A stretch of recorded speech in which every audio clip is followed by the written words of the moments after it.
União, organização, tecnologia, vanguarda, evolução. Núcleo de Telesaúde do Hospital Universitário. Universidade Federal do Maranhão.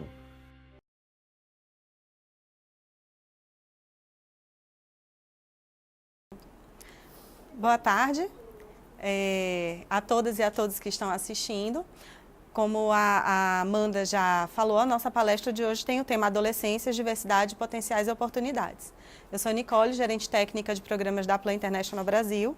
A Plan é uma organização que promove os direitos de crianças, adolescentes e jovens e especialmente a igualdade para meninas.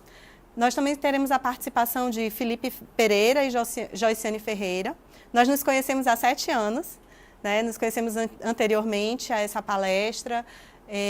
Participamos de um projeto chamado Projeto Adolescente Saudável, que foi um projeto implementado pela Plan International nos municípios de São Luís e São José de Ribamar. E hoje, Joiciane e Felipe são mobilizadores do projeto Viva Melhor Sabendo.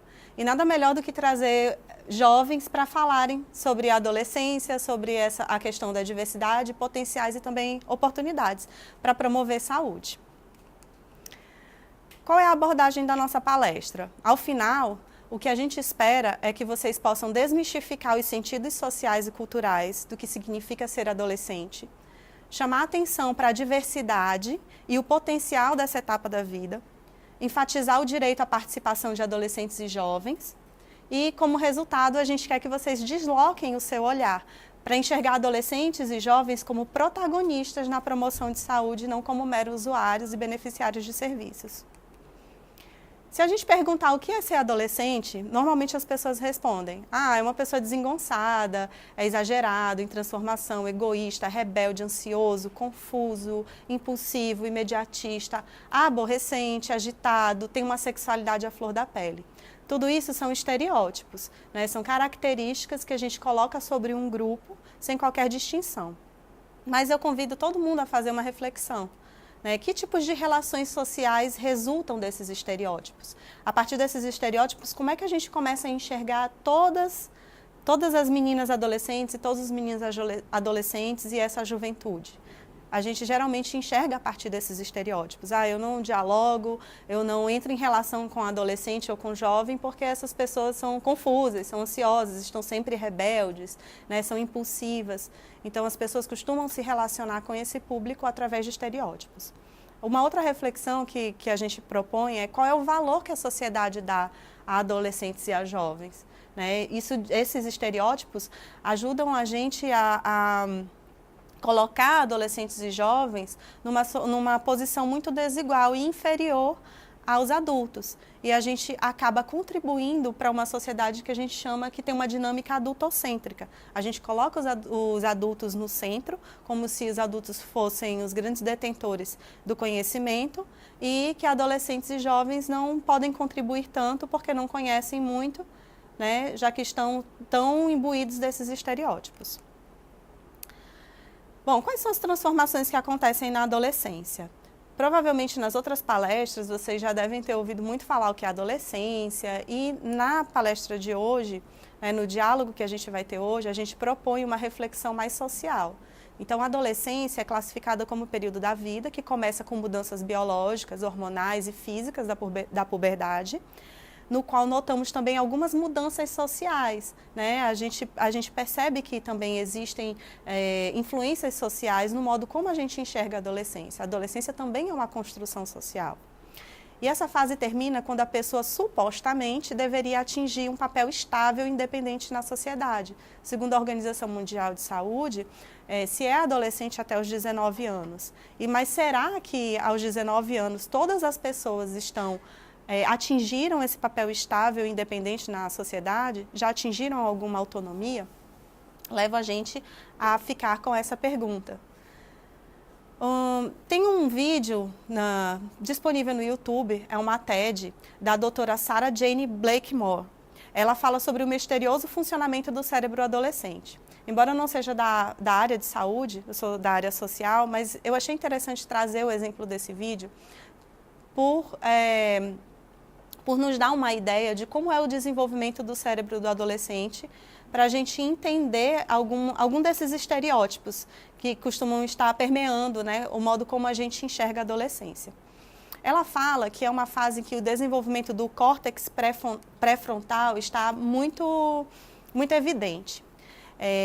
Essa parte do cérebro ela está associada a funções cognitivas de alto nível, como a tomada de decisão, planejamento, inibição de comportamentos inapropriados e a interação social. Né? Então, eu queria que vocês observassem que está associado a funções cognitivas de alto nível, né? De criatividade, planejamento, tomada de decisão. É também uma fase em que existe uma diminuição das sinapses, ou seja, aquilo que a gente aprende se expande, aquilo que a gente usa muito é fortalecido e aquilo que a gente não usa se perde. Então, se nessa fase a gente não propõe o desenvolvimento de adolescentes, se a gente não ensina coisas para adolescentes, algumas sinapses vão se perdendo. Então, é uma fase também que, quando a gente fortalece as sinapses, se a gente dá oportunidades para os adolescentes, e para as adolescentes, essas habilidades são fortalecidas, inclusive habilidades de aprender coisa nova, de aprender a tocar um instrumento e também de falar, né, de fortalecer habilidades para a vida. O sistema límbico também está em pleno desenvolvimento, que é o sistema que é ativado através da recompensa quando nós fazemos coisas divertidas. Então, a adolescência tem uma tendência maior de assumir riscos, que é uma atividade importante no sentido de assumir a independência e impressionar seus pares. Então, a adolescência é uma fase de estímulos e de oportunidades.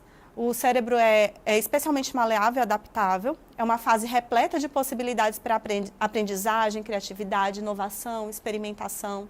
É uma etapa da vida que precisa ser vivida de forma plena, não pensando no futuro, mas no aqui e agora. Como o adolescente pode contribuir? Precisa ser vivida de forma plena, saudável, estimulante, protegida pelos direitos assegurados em diversos marcos legais. E eu queria enfatizar que o que é visto muitas vezes como um problema, aqueles estereótipos que a gente geralmente costuma atribuir a adolescentes e jovens, né, como o aumento da exposição a riscos, o baixo controle de impulsos, não deveria ser estigmatizado, e sim ser visto como uma oportunidade para a educação e desenvolvimento social, a educação como um processo mais amplo, não apenas como aquela educação formal, mas a educação em todos os sentidos. E todas e todos nós adultos, né, pessoas adultas, devemos apoiar essa educação, esse processo formativo mais amplo. Eu trouxe alguns marcos legais, só para a gente saber no que a gente se baseia. O ECA, que é o Estatuto da Criança e Adolescente, que diz que são adolescentes as pessoas de 12 a 18 anos. A Organização Mundial de Saúde classifica a adolescência de 10 a 19 anos, mas a gente tem aqui uma interseção entre adolescência e juventude. O Estatuto da Juventude fala isso, a Organização Mundial de Saúde também. São adolescentes jovens as pessoas de 15 a 17 anos. Então, quando a gente propõe nessa palestra falar de adolescências, o que a gente está querendo dizer? Que existem mais de 20 milhões de adolescentes no Brasil e que ser adolescente é uma experiência influenciada pela origem, a trajetória familiar, classe social, relações de gênero, raça, etnia, diversidade sexual, estilo de vida, local de moradia, comunidades, né, de que faz parte, o território. Portanto, adolescências, a gente não pode falar só de uma adolescência ou de uma maneira de viver a adolescência. A gente tem que ter em conta que é um grupo que apresenta uma diversidade imensa, né, e várias formas de viver essa fase da vida, que pode apresentar, né, que na verdade apresenta, pelo cenário do país em que a gente vive, apresenta muitas desigualdades e também vulnerabilidades. Então, ser adolescente e jovem num contexto rural, né, do Nordeste é diferente, por exemplo, de ser um adolescente numa classe média e alta num grande centro urbano do país. Quais são os desafios enfrentados por adolescentes em relação à participação, né?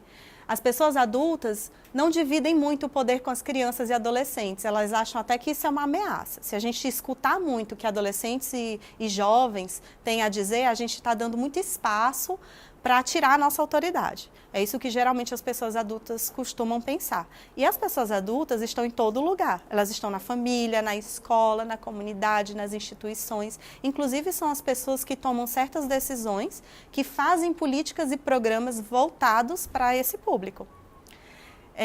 As pessoas costumam enxergar adolescentes como usuários de serviços e não como parte da solução, né? Se você tem um projeto, um programa, um serviço voltado para adolescente, você está fazendo para ele e não com ele. Ignorar ou não reconhecer o direito à participação. Muitas pessoas até desconhecem que adolescentes e jovens têm direito à participação, né, que estão naqueles marcos legais que eu falei, incluindo a Convenção dos Direitos das Crianças, estipulada pela ONU. Eu trago aqui o artigo 12 da Convenção dos Direitos da Criança, levando em consideração que a Convenção é para pessoas de 0 a 18 anos incompletos. E por isso a gente inclui esse grupo de adolescentes e jovens. Os países signatários, né, de acordo com o artigo 12 da Convenção dos Direitos da Criança, os países signatários devem assegurar que as crianças e adolescentes sejam capazes de formular seus próprios pontos de vista e têm o direito de expressar suas opiniões livremente sobre todos os assuntos relacionados a elas e eles, em função da idade e da sua maturidade. Então, todos os países devem criar seus mecanismos para desenvolver essa capacidade, essa habilidade, para crianças formularem seus próprios pontos de vista, aprenderem, terem conhecimentos para formar as suas opiniões, né? E as crianças têm o direito de expressar suas opiniões. Crianças, adolescentes e jovens têm esse direito. Por fim, eu queria chamar a atenção para a oportunidade de participação. Então, envolver adolescentes nos debates e nas construções de soluções para os problemas que afetam a sociedade inteira, inclusive para os problemas que os e as afetam, além de fortalecer a democracia, é uma oportunidade para a sociedade encontrar respostas para questões complexas, de se beneficiar da troca de experiências e ideias com um grupo de pessoas com um potencial enorme de promover mudanças. E a Unicef, ela traz 3 abordagens de participação cidadã e eu gostaria de fechar essa palestra com essas 3 abordagens. A gente deve perceber a participação cidadã de adolescentes e jovens como um direito que está assegurado em marcos legais. A participação também é uma oportunidade para o desenvolvimento. Lembram que eu falei que o cérebro adolescente está, né, tem algumas partes que estão superativas e que algumas sinapses são perdidas, outras são fortalecidas? Então, a oportunidade de participar também é uma oportunidade de se desenvolver, né, e fortalecer algumas habilidades. E também é uma oportunidade de reduzir vulnerabilidades. Adolescentes e jovens que participam de programas, de projetos sociais, de formulação de políticas públicas, que ajudam a encontrar soluções para determinados problemas que os e as afetam, é comprovado que eles conseguem entender seus direitos, reivindicar seus direitos e, com isso, reduzir as suas vulnerabilidades. Muito obrigada. E agora eu chamo a Joiciane para falar um pouquinho com vocês. Obrigada. Então, eu me chamo Joiciane, tenho 22 anos e sou acadêmica de psicologia já no 8º período. Então, quando eu iniciei nessa vida de militância, eu tinha apenas 15 anos, foi através de um movimento social, de um projeto social da Plan International, que chegou na minha escola, eu fazia ensino médio na época, e foi a primeira oportunidade que eu tive para ter conhecimentos e também o primeiro contato que eu tive com essa questão de mobilização social. E de lá para cá, eu nunca mais parei, né? Hoje eu sou mobilizadora do projeto Viva Melhor Sabendo Jovem, que é um projeto em parceria com a Unicef e a ONG Solo Vida. Então, dentro desses projetos sociais, eu cresci muito na minha vida, tanto pessoal quanto também de movimentos sociais. Na época, eu tinha 15 anos, minha vida era cheia de tabus, não só minha vida social, quanto também minha vida familiar também, onde eu fui criada por mãe solteira e minha mãe ela não tinha tantas informações quanto nós temos hoje, ou quanto alguns pais têm hoje, né? Pela questão mesmo de oportunidade daquela época, do qual ela veio participando na vida.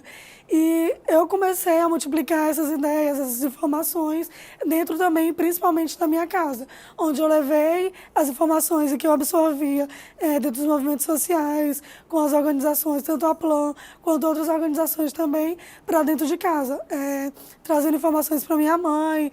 Eu mostrei para ela como se utilizava corretamente preservativo feminino, e de lá para cá ela nunca mais parou de utilizar, né? Graças a Deus. Então, assim, os movimentos sociais, ele vem mesmo para acrescentar nas nossas vidas.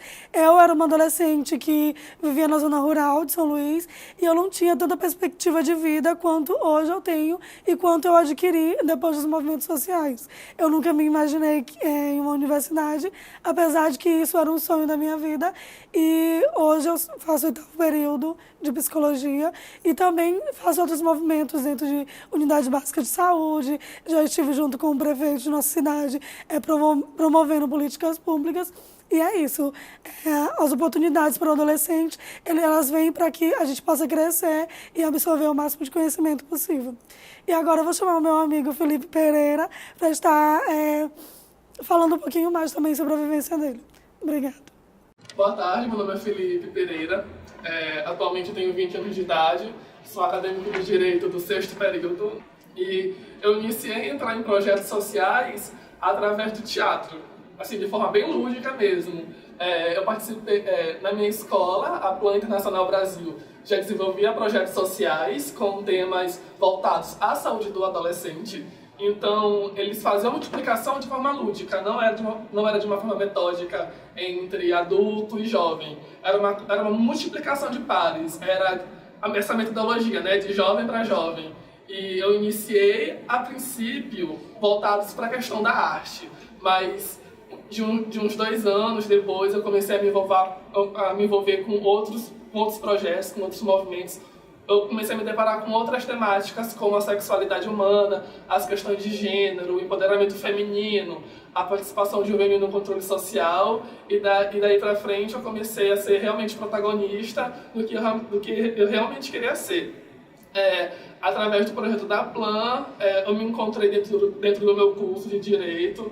A princípio eu queria fazer o curso de Direito para trabalhar com direitos da criança e do adolescente. Consegui uma bolsa e, graças a Deus, estou concluindo meu curso agora. Quando eu iniciei, eu tinha apenas 14 anos de idade. Eu estava no 2º período do ensino médio. E aprender toda essa carga de informação durante esse tempo, esse processo de ensino, foi muito importante, até para a questão do pré-vestibular. Me ajudou muito, até em relação também na redação.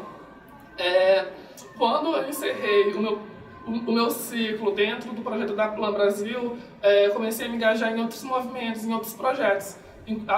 Hoje eu sou multiplicador, mobilizador social do projeto Viva Melhor Sabendo Jovem, que é uma iniciativa da Unicef, com parceria da ONG Solevida, que é uma casa de apoio que acolhe pessoas que convivem com HIV e AIDS.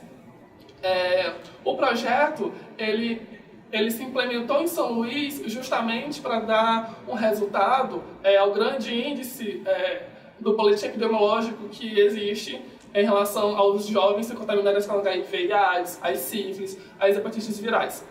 E o projeto está dentro da meta 90-90, que é uma meta indicada pela OMS, que a meta é 90% da população testada.